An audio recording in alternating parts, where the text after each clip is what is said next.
Votos del correísmo, Pachacutic, la Izquierda Democrática y algunos integrantes de la bancada oficialista del MAN se concedió el pasado jueves amnistía a 268 personas, que se lo hizo pensando en la reconciliación y en la unidad del país, decía Guadalupe Llori, todavía presidenta de la Asamblea Nacional. La lista de los beneficiados fue una colcha de retazos. Estaba gente con procesos judiciales señalados por quemar la Contraloría, secuestrar gente, dejar sin agua a Ambato, atentar contra la vida y la propiedad pública y privada. Otro grupo que fue identificado como defensores de territorios comunitarios. A otros los llamaron defensores de la naturaleza. Y finalmente, los administradores de justicia indígena. La acción tomada por la Asamblea es legal en la gran mayoría de los casos, pero ¿es realmente legítima? Lo vamos a conversar con la ex ministra de Gobierno, María Paula Romo. Buenos días y bienvenida a Contacto Directo. Buenos días, Lenin. Muchas gracias. Qué gusto poder con usted y sus televidentes. Si bien es cierto que la Asamblea Nacional tiene dentro de sus competencias artículo 120, numeral 13 de la Constitución, el conceder amnistías, ¿era pertinente para el país olvidar el caos y los destrozos de octubre, la intención de desinstitucionalizar al gobierno y al país, entre otras cosas? No, Lenin, yo creo que no. Creo que la Asamblea ha dado un gran mensaje de impunidad, pero además en algunos casos inclusive por fuera de lo que la Constitución le permite. La Constitución expresamente prohíbe otorgar amnistías en determinado tipo de delitos, como por ejemplo secuestros. Varios de los casos que la Asamblea ha tratado y ha aprobado como amnistía son secuestros, y no son solo los de octubre.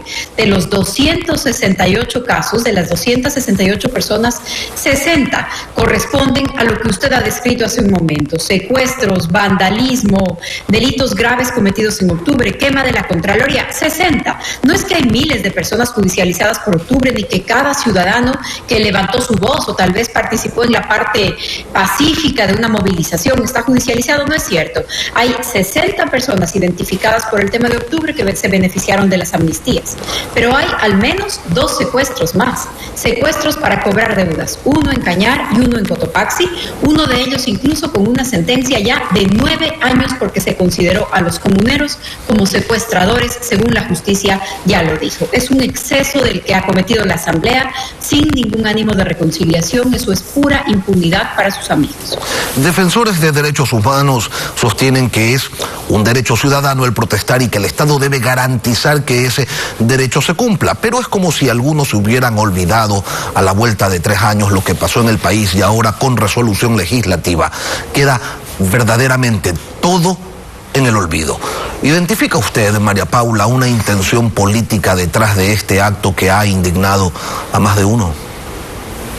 Sí, Lenin, sin duda. Hay una mezcla de cosas. Hay, por ejemplo, la intención del acercamiento a algunos sectores políticos afines a quienes tramitaron la amnistía. Hay decenas de personas que están vinculadas a un tema en Pichincha, que es el caso La Toglia, pero en el caso, por ejemplo, de octubre, que estamos mirando las imágenes ahora mismo, el hecho de la amnistía, por ejemplo, al señor Jofre Poma, ex asambleísta correísta y que probablemente ahora será candidato en las elecciones seccionales, también la amnistía es parte de recuperar sus derechos políticos. Probablemente una persona que, a pesar de ser sentenciada porque fue detenido dentro de un pozo petrolero en Sucumbíos, a pesar de ser sentenciado, jamás recibió ningún castigo, ni siquiera fue separado de la Asamblea en el periodo anterior. Y todo lo que estamos viendo ahora mismo en pantalla quedaría en impunidad, sin investigación, sin ningún ánimo de alcanzar verdad y reparación. Y una cosa más, Lenin, que si es que me permite un minuto me gustaría leerlo. Yo creo que el informe con el que están hechas estas decisiones, o el informe que antecede a estas decisiones, es una tomadura de pelo al país, porque ni siquiera es un documento que, asumiendo la realidad, llega a decirnos, bueno, este caso o estos casos en honor a la reconciliación del país, vamos a pasar la página, no queremos que se repitan, etcétera, sino que incluso el informe dice que no pasaron. Permítame 30 segundos y le leo cómo describen el secuestro de 47 militares y 5 policías en Niza, Chimborazo. Estuvieron secuestrados 2 días y según la Asamblea Nacional, No se trataría de un secuestro a los militares, sino de un traslado con fines de resolución de conflictos en el marco de la justicia indígena. Ahora así les van a llamar a los secuestros probablemente un traslado con fines de resolución en el marco del sistema de justicia indígena. María Paula. En este marco, en este contexto, los colectivos, sin que medie dolo, toman a los militares y los llevan hacia otro lugar para generar un diálogo. Desconocer esta práctica de solución de conflictos es desconocer la justicia indígena con sus fines reparadores y de diálogo intercultural. O sea que ahora, este elemento retórico, María Paula, no es una cosa menor porque se llama también defensores a quienes incendiaron la capital de la República. Se intenta convertir en heroica una agresión a los quiteños y a los ecuatorianos. Esta búsqueda de querer resignificar una jornada de vergüenza no es gratuita, porque una cosa es querer ver al amigo libre, me refiero a algunos asambleístas, pero ya cambiar el significado de las cosas es otro nivel de construcción o de delirio, y siempre tienen una segunda intención. ¿Cuál cree usted que pueda ser esa? Usted lo ha dicho perfectamente, y además estamos enfrentándonos a quienes son capaces de distorsionar la realidad. Lo hicieron en octubre, lo han hecho como eso. Han convertido o han disfrazado de persecución política casos evidentes en donde hay personas que se han declarado culpables, y en este caso me refiero a los temas de corrupción. Entonces, en este intento de distorsionar la realidad, decirnos que esto es protesta pacífica, que esto es democracia, que esto es derecho a la resistencia, es una distorsión de la realidad y es un mensaje de impunidad y caos para el país que va a ser un muy mal precedente. Pero esto no es protesta pacífica, esto no es democracia, esto no es derecho a la movilización, a la reunión, a la libre expresión.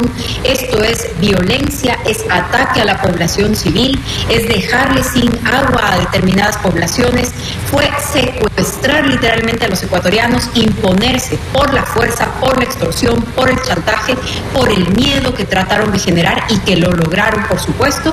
Y ahora no solo eso, sino que van a salir libres sin que nadie asuma ninguna culpa y nombrados como héroes. Me parece que la Asamblea lo que ha hecho es un muy mal mensaje. No se incluye a ningún policía mientras esto sucede con los protagonistas que estamos viendo en pantalla. Los policías que solo hicieron su trabajo tendrán que enfrentar juicios absurdos probablemente por muchos años más, y es un mensaje de este abandono a la Policía Nacional en un momento en que necesitamos mucho de su trabajo con la gravísima crisis de seguridad que vive el país. Ahora, el plan no está completo solamente librando de la investigación, del proceso judicial y de la sentencia a muchos que no merecían la amnistía. Por eso es que votaron en combo y no caso por caso. El plan continúa porque la denuncia por delitos de lesa humanidad que se presentó en contra del expresidente Moreno y de usted, eso sigue en marcha. Por supuesto, Lenin, denuncias desproporcionadas, denuncias presentadas en casos de policías que, como le digo, hicieron su trabajo.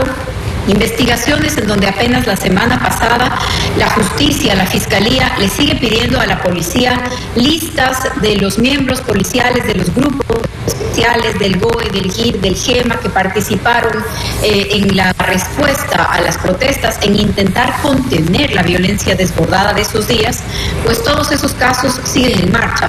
Ahora bien, Lenin, mientras la justicia haga su trabajo, lo haga de manera objetiva, lo haga con celeridad, lo ideal es eso. Lo ideal es que los casos se den, que se investigue, que se confirme la inocencia de quienes actuamos en el marco de la ley, y que no se haga lo mismo con las personas que evidentemente cometieron delito, con quienes secuestraron policías, periodistas en televisión nacionales, que transmitieron sus secuestros en televisión nacional. Así se siente gente de Corso, y hoy la Asamblea les ha dado la razón. Y en esos días tan difíciles para todo el país, además, escondieron sus propios casos de invasión de tierras. En la amnistía consta también un perdón y olvido para un caso de invasión de tierras en Cotopaxi. Lo encabeza el señor Leonidas Issa, ya está declarado culpable en primera instancia. Y está también un caso muy conocido en la Amazonía ecuatoriana, se llama el caso de la hacienda Tezulay del señor Vargas, sentenciado ya en última instancia con sentencia ejecutoriada. Y estos dos casos, incluso los de sus propias invasiones de tierras, tapados por unas jornadas tan difíciles para todo el país, tan dolorosas, que no se deben repetir, pero que definitivamente no se pueden disfrazar ni de paz, ni de democracia, ni de resistencia, sino que se tienen que calificar como los delitos que son. De 6 ejecuciones extrajudiciales y de 20 lesiones oculares por bombas lacrimógenas, habla también el informe de la Defensoría del Pueblo. Todo se tiene que investigar, pero lo segundo, las lesiones oculares, ¿responde o no a una mala utilización del equipo entregado a la Policía Nacional? En lo absoluto, Lenin, afortunadamente ya hay algunos casos en los que incluso tenemos peritajes. Los peritos han dicho claramente, las bombas lacrimógenas no se lanzan, no se disparan como si fueran armas de precisión, no se pueden apuntar.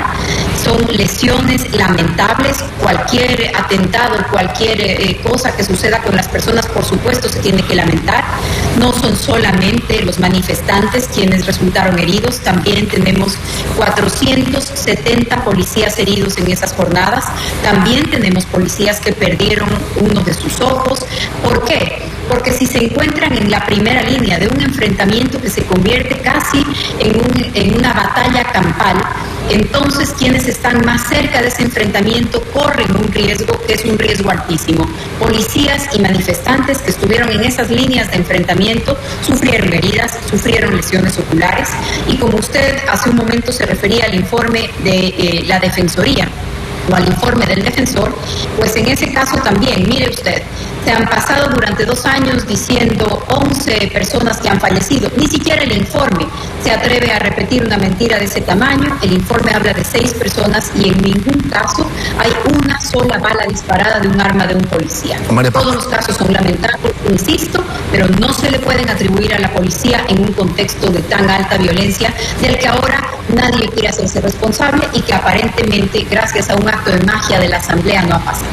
Prohibido olvidar, le dijeron al país durante 10 años en un gobierno con el que usted también simpatizó en algún momento. Desde su perspectiva, octubre del 2019, ¿fue una protesta social?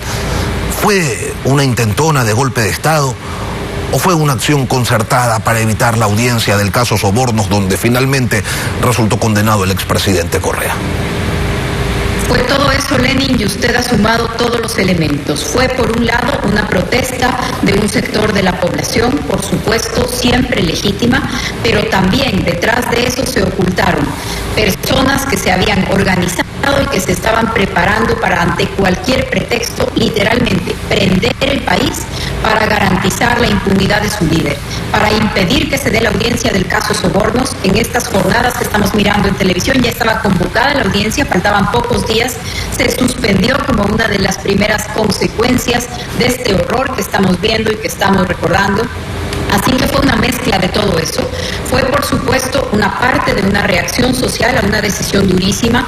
A nadie le gusta que un subsidio se levante, que un precio se sincere, peor todavía cuando es un problema que se arrastró durante 40 años, generando una distorsión muy grande y que el país ya no podía aguantar. Fue una reacción a eso, sí, pero detrás de eso también un intento gravísimo de desestabilización para garantizar la impunidad de su líder. Y el correísmo es responsable de eso. Yo creo que también hay una facción, al menos del movimiento indígena, que permitió que esas intenciones se parapeten en la propuesta que ellos encabezaban. Y, por cierto, hay comportamientos que de ninguna manera se justifican.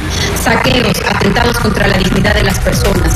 Mónica y Kelly, 2 mujeres que murieron calcinadas en su casa en Quito porque los manifestantes lanzaron fuego a su casa y luego no se pudo controlar el fuego.